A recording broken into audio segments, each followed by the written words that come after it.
Where do you spend most of your time? What do you spend most of your time thinking about? Because that might just be where your skills might lie.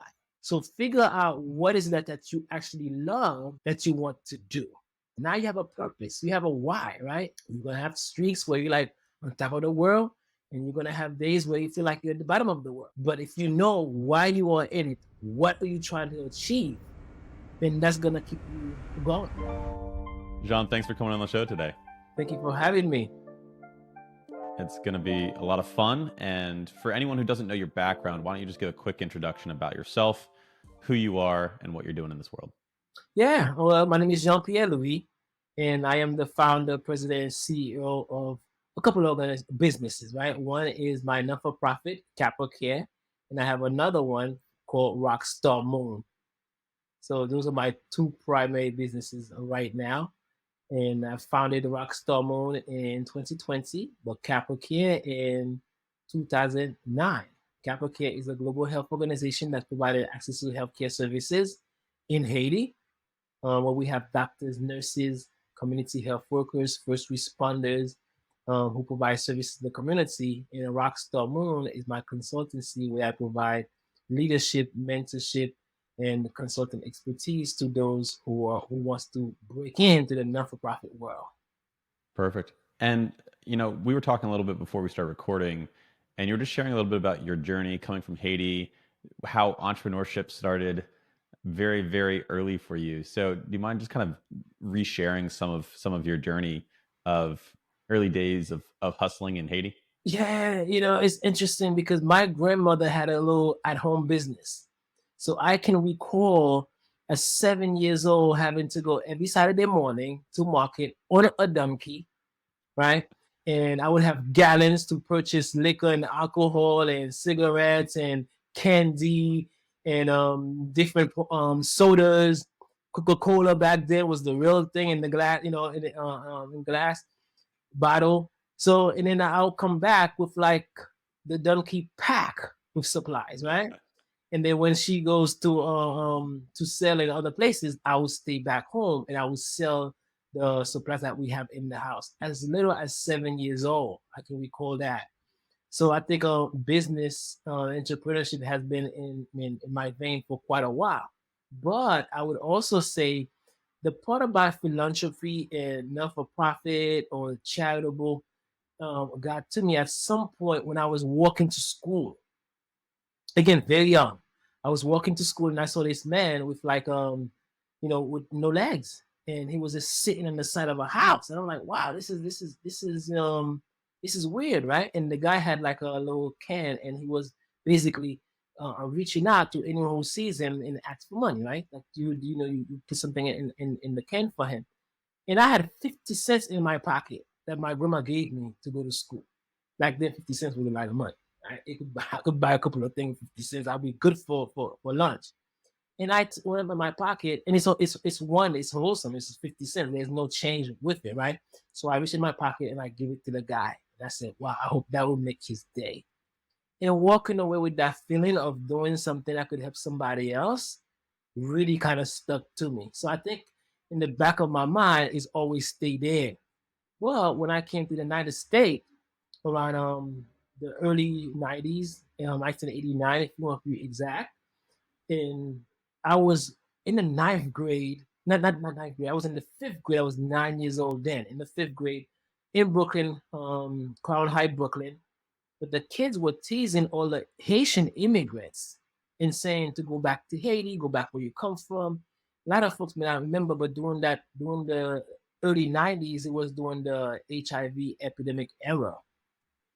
And Magic Johnson had just came out and everything. But the CDC, the Center for Disease Control, had identified four groups of having HIV. It was heroin users, hemophiliacs, homosexuals, and Haitians. Now, the fact that you identify Haitian as a group, everybody looks at the Haitians and they're like, "Oh my God, they bringing HIV/AIDS to this country." So the kids in the schoolyard were thought that every Haitian kid had HIV as well. So now that was my first experience with bullying, being teased, being said to go back to Haiti, you don't belong here. And I'm like, oh wow, that's not the experience I was expecting to get here. I had friends and family back in Haiti. I didn't understand what poverty was. I didn't understand that my situation was bad. I just thought that my mom left Haiti to come to America to seek for a better way to live. So that inspired me. I said, you know what? All right, cool. If you want me to go back to Haiti, yeah, I will. But I'm gonna come here and be educated, do something of myself, be knowledgeable, and go back to Haiti and create businesses. How about that? I can go back to Haiti and create businesses and create opportunities for job for folks who are not working, so therefore they can have a better life. And if they have a better life in Haiti, then they don't have to leave the country. Of course, I can't go back and do that for everybody, but that's what has inspired me to really start to get into business. And over the years, I've had a couple of those. I've had some that I opened, was successful for a period of time, and then I closed that and I opened other ones. But right now, I currently have two active businesses going right now. That's a really incredible story. And I think one of the things that is, I don't know if I'd say unique. It's unique in your journey, but I do think that a lot of entrepreneurs have adversity in their background Yeah, that kind of helps mold and shape who they are, especially, there are a lot of immigrant entrepreneurs. And before we started rolling, you were also talking about how you don't necessarily see it as entrepreneurship or see it hmm, as, building a business until perhaps later.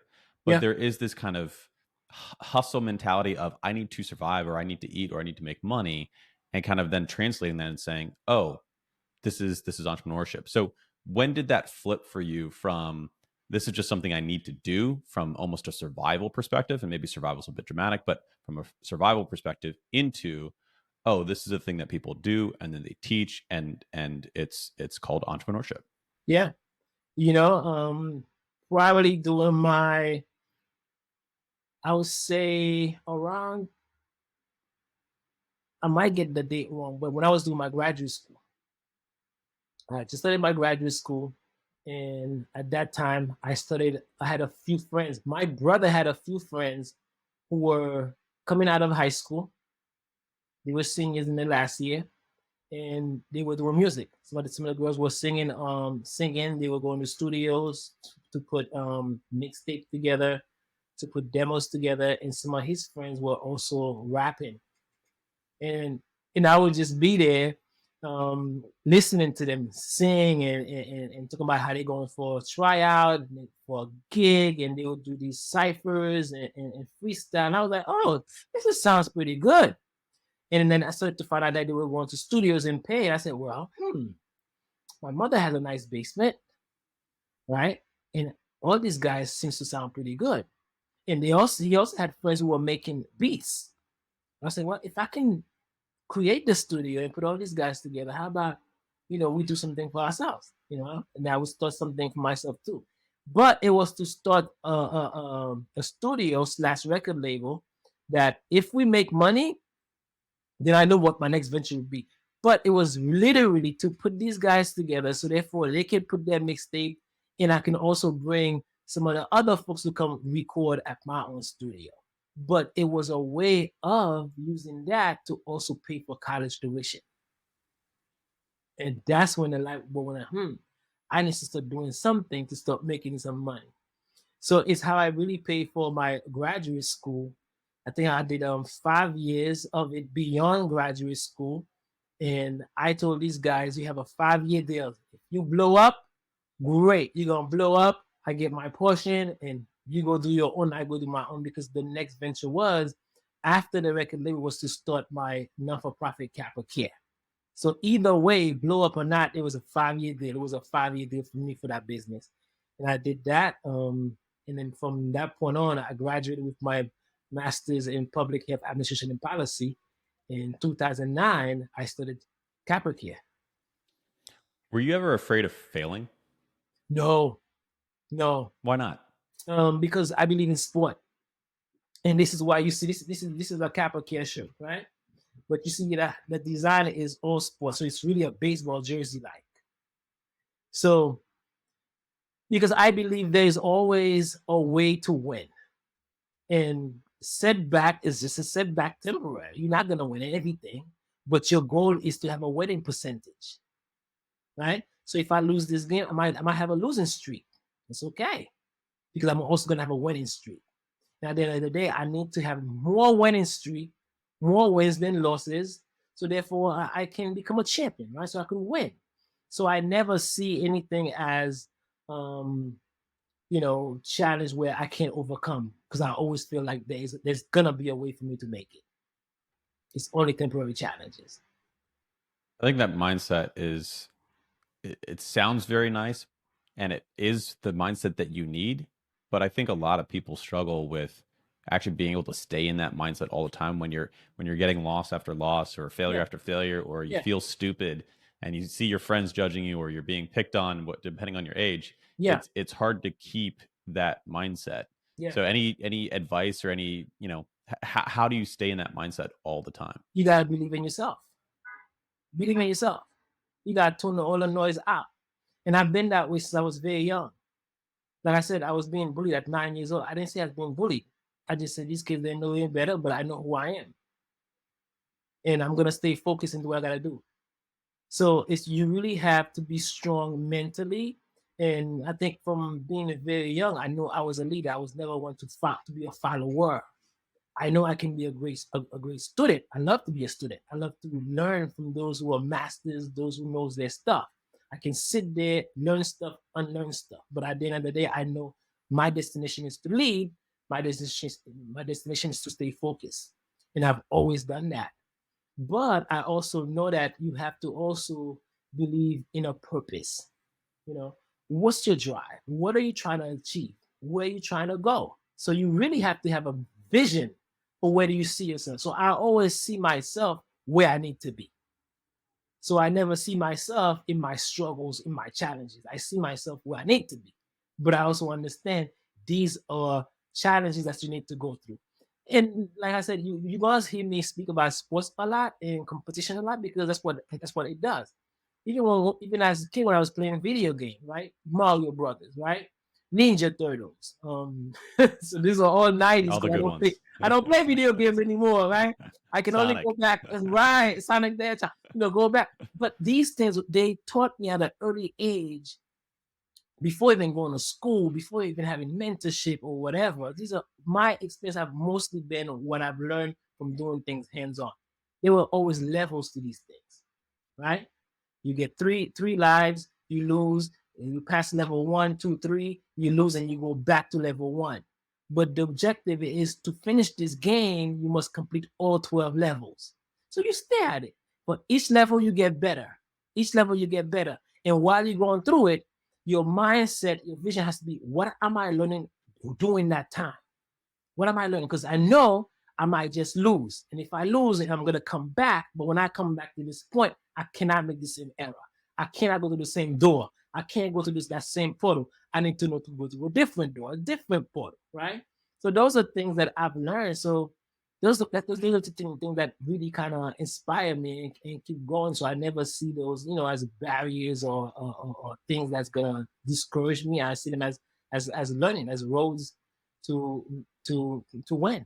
So, and that's where the whole term about the long game. I've always loved that concept of the long game, because our journey in life is about the long game, right? It So yeah, absolutely is. For yeah, so first of all, I wish I could take you back to my childhood and then put you in front of my mom and say, "See, video games aren't rotting my brain; they're teaching me things about resiliency and pushing forward." But I love how you kind of pull that lesson out, because yeah, it's so true of like in sports and video games and all these different areas, you will absolutely lose and you may lose a lot, yeah. but the goal is to learn as you're doing it so you can do it better the next time That's or the right. next time or the That's next right. time.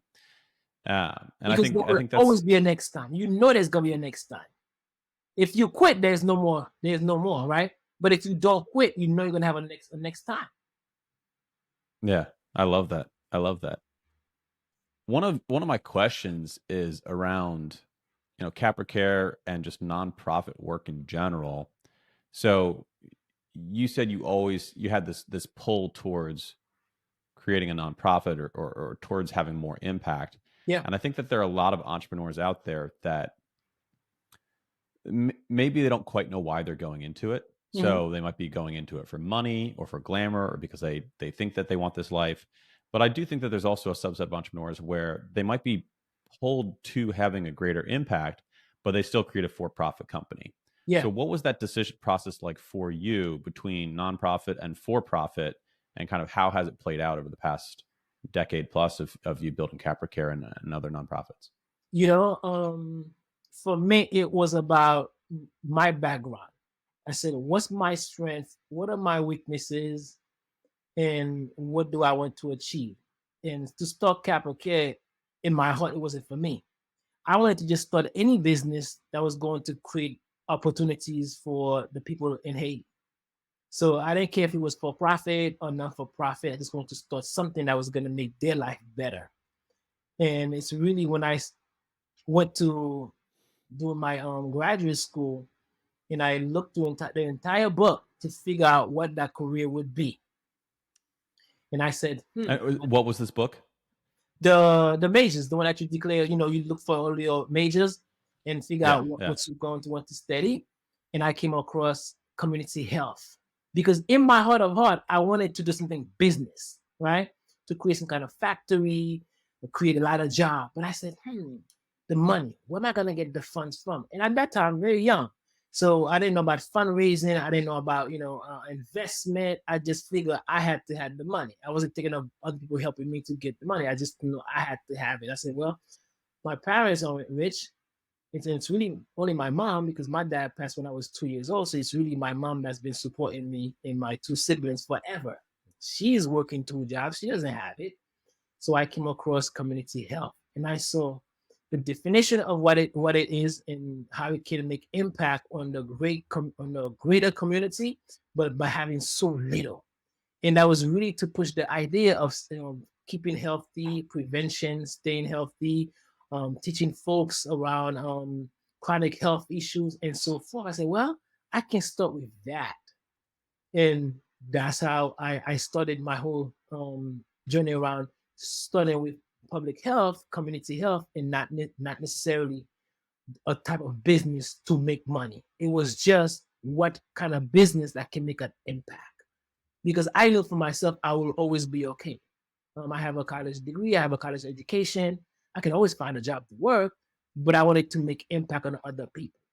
And that's how I started with community health and CapraCare. After that, I started to realize, okay, now there's not for profit, there's for profit. There are different type of ways of setting business, and now my mindset's a little bit different. But initially, I wasn't thinking about for profit or not for profit. It was just what can have the greatest impact for people. If someone is maybe on the fence on for-profit, non-for-profit, Yeah, having an impact or having, because you can have an impact with a for-profit company, but that's the right. incentives are ultimately slightly different, right? So Yeah, for-profit, your main objective is to generate profit for shareholders, for investors, for public traded company, et cetera. that's right. For nonprofit, that is not the primary objective. So if someone is kind of on the fence or deliberating between the two, like what advice would you give to someone who is considering it but feels like entrepreneurship is really about for-profit companies and tech and fast growth and everything that we kind of see in the media around tech startups, but there are many forms of entrepreneurship. So what advice would Absolutely. you give to someone who's considering I both would sides of the say spectrum? have a reality check with yourself, right? Have a reality check with yourself. See what's in your heart because whatever that is that you want to do, you have to have determination. Because either not for profit, for profit, these are businesses, and they require courage. They require determination. They require consistency. They require a mindset that says you can't give up. So figure out what is that you actually love that you want to do. That will be the very first step. If you can do that, then there's a reason. Now you have a purpose. You have a why, right? You really, it's the bottom line is you hear this all the time. Purpose, why not? It's true, all right? It's true. Whether you want to make money for yourself, if you want to make money for yourself, that might be your why. If you want to impact the world, that might be your why. But figure either one because it's your why, it's your purpose that's going to drive you to keep going because you're going to have hurdles. You're gonna have streaks where you're like on top of the world, and you're gonna have days where you feel like you're at the bottom of the world. But if you know why you are in it, what are you trying to achieve, then that's gonna keep you going. Very solid advice. Finding that why, finding that purpose. You mentioned how that was a big driver for you Yeah, of having that resilient mindset, but also knowing your purpose and being able to see and envision who you are, and then to just keep taking steps towards that. yeah. Not everyone has that ability. So, do you have tips or advice for someone to really figure out what their why or what their purpose is, and how to uncover and be really raw and honest with yourself in that discovery? Sure. I mean, where do you spend most of your time? What do you spend most of your time doing? Right? What do you spend most of your time thinking about? If you can just take some time to yourself to just think about those things, right? What do you spend most of your time thinking about? And what is it that you get involved in that takes a lot of your time? Because that might just be where your skills might lie, right? So if you spend a lot of time, um, I would say, writing, right? Because you love to write stories or whatnot, and then that might be something that you might want to check out. If you spend a lot of time doing certain hobbies that you love, then that might just be where you might want to make some money around. And what's dominant in your thoughts? So those are the things that I think for me, I always had in my mind. I always thought about helping other people. I'll be the first one to help anybody in distress. Even now, and now I'm starting to say, you know what? Listen, man, you can't want to be a superhero to help everybody, because I'll see somebody beating up some person, and I don't care if you like, the Ultimate Warrior or Hulk Hogan. I'm going back to my 90s because that was my era, right? And I'll be like, yeah, I'm going right in there. Yeah, we're gonna do this, But so I have to chill out on those things, right? But he was always, yeah, if this person is beating somebody else, I'm gonna help that person, right? If this person is hungry, I'm gonna feed that person. I'm gonna go right in. If this person is drowning, hey, I can't swim, but I'm gonna figure it out. I'm gonna get right in, and I'm gonna figure it out. Something's gonna happen. We're gonna come out. I've never seen failure. I always I don't think about doubt. I always feel like we're gonna come out victorious, because it's always about seeing the end. And if you believe, I really truly believe that if you see the end goal, the end purpose, then everything in between is just a matter of figuring these things out to make it. So of course, so now I make better decisions by looking at the whole perspective, not just what I see. But those are some of the things that I think anybody can borrow from, and start to think about, how they want to navigate themselves as they become entrepreneurs, or wanting to do something to inspire somebody else, or something for themselves. If you are in a bad situation in life, and you want to do put yourself in a better place, then what is it? Where do you want to go? you know and I think once you figure where you want to go, then you will always find a path to get in there. And no one has a one straight path. No one, no two business person walk the same steps. They all take different strategies, but they all had one thing, that end vision. Having that end goal and then just trying different paths, trying different steps, trying different processes, failing, but keeping going. Yeah, I think that's extremely solid advice. And as long as you know the overall direction of where you're trying to get, the mountain you're trying to climb, whatever metaphor you want to use, and then you just keep trying and being relentless in that journey, eventually you will break through and push through. you will. You will. Give yourself So another chance.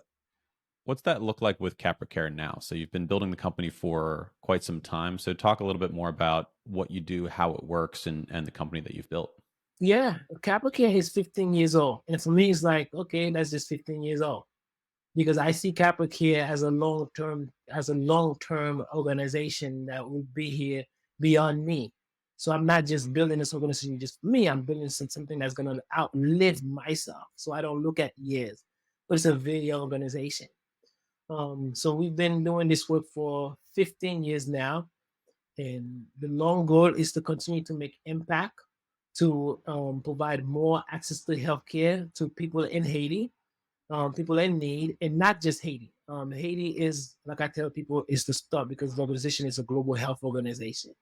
The work that we do can be modeled in any other developing countries that need access to healthcare, where people need access to healthcare, where people need positive change in their community, community building. So those are the things that I see for the organization, but it's a long game thing. So it's a marathon. It is not a sprint. It's going to outlive myself. So I think about things like the people that who are working with us now, and the people that will have to work with us in the coming years, in the coming decades. So I'm always thinking about things like succession planning, to have great impact. So yeah. There's a quote by Alex Ramosi, which I'm gonna probably mess up, but Mhm. those who think in years will beat those who think in months, and those Yeah. who think in decades will beat those who think in years. Yeah. And I love there's a reason why I named the podcast The Long Game, but also your continual reframing. You're thinking in lifetimes. You're thinking beyond your lifetime. And so when you're able to make decisions based on that time horizon and that scale, it dramatically shifts the decision that you can make. And so you can make the decision that's best for the next 30 years, which is very different than what might be best for the next 1 year or 2 years. Listen, Elijah, that's absolutely what it is for me. I played baseball to our high school, and I've seen teams who would be down like 15 runs by the third inning, and I've seen teams that come back and win. Right? You're like, oh my god, we like 15 now. It's okay. We have six more to go. So if you can score 2 runs, 3 runs, the same way they score those six in one inning, you can also score 6, 7 in one inning too. So you can't get down yourself. It's the long game. So for me, I've always done that. You take it one inning at a time and you play till the end because you just never know. And watching enough sport, you see teams that come back like unbelievable comeback, right? You're like, oh my God, they were down like 15 runs. They were down by 30 points. You've seen Reggie Miller score like what? I think Reggie Miller scored like against my Knicks. I mean, the New York guy, right? Scored like 9 points in like 30 seconds. Imagine if he had the mindset to say, we quit, we done. Listen, we behind by 9 points. We're not gonna win. There's only 30 seconds left. Quit. He did not, right? He stole the ball, shot a three, stole it again, shot another three, got fouled or whatever, hit two, and next thing you know, in 30 seconds, this guy just made a miracle. But I've seen all of that, right? Yogi Berra have said, it ain't over till it's over. So all of those things, as an entrepreneur, you have to look at life around you and see people win all the time. They have challenges all the time, barriers all the time. You can't, they fall back and they fall down 3 times, they get back 4 times. So you may start one business, two business, they both fail, but the third one is where you skyrocket. And so you really, really have to believe in what you are trying to achieve. I've talked to several entrepreneurs about the loneliness of entrepreneurship, Yeah. where it can be isolating. Other Hmm. people don't necessarily get it. What are Yeah. your thoughts on building a community and having support and other people to kind of boo you up and support you in the journey? Listen, I believe relationship is key to everything. Entrepreneurship can be very lonely, but I love being alone. I love alone time.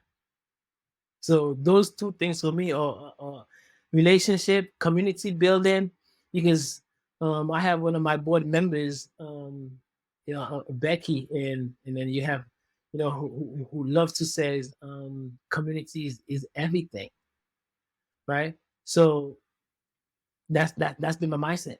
In college, when I said after I start this organization, who's gonna be helping me out? And I said, the folks around me, my classmates. What I'm learning is what they're learning. My professors was teaching me that those are the masters that I have to learn from. So when I started CapraCare, the first place I went to look for volunteers were from my classmates. Hey, I studied this organization. I would love for you to volunteer with us and help us to build curriculum because I know they could write curriculums, right? And I recruited three of my professors to join my board leadership because they knew they had the 25, 30 years experience and I was just coming in. Why do I have to go 30 years to gain experience? They're already ahead of the game. They've been through those roles already. I recruited them to join my board to start providing some leadership experience, right? To how we could do this and be successful. So, so community is everything. And being lonely, I had no problem with that. My guys would be in the studio making music. And I'm upstairs by myself in my room, doing research, writing my papers by myself, right? They would come in and they would start a session, and I would set them up, and I said, okay, once you guys finish, tap the floor because it was the basement. I was on the top floor. Tap the floor with your fingers, right? And I'm going, oh, session's over. I go downstairs. So I've always been working by myself, even when you have a team. But it's those two things. You cannot be afraid to go in the cave, to be by yourself, to think things through, and go at it. But at the same time, you have to be out there and create relationship. And most of those relationships go around you. So community, relationship, being lonely is all part of it. John, phenomenal advice, wonderful conversation. If people want to learn more about CapraCare or you or connect with you, how should they get in touch? Well, I'm all over social media, and I'm all over Google as well. So if you put Jean Pierre-Louis, CapraCare, you will find me.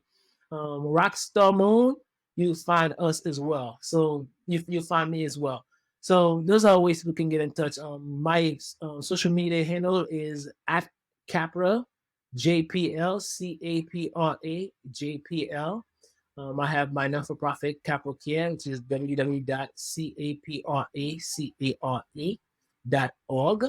And anyone who also wants to get into the entrepreneurship and learn more about, how they can be successful, how they can start their non-for-profit, how they can evaluate their non-for-profit, how they can do fundraising, get money for their work, reach out for some mentorship, reach out for some leadership, go to my other website, Rockstar Moon. It's really rockstarmoon.com. It's named after my three kids. And you'll find us. And we'll make you a star, right? We'll take your game to the next level. And you have to come in with the mindset of the long game. I love it. John, thanks so much for coming on the show. This was a wonderful conversation. You got it, Elijah. I appreciate it. Thank you for having me.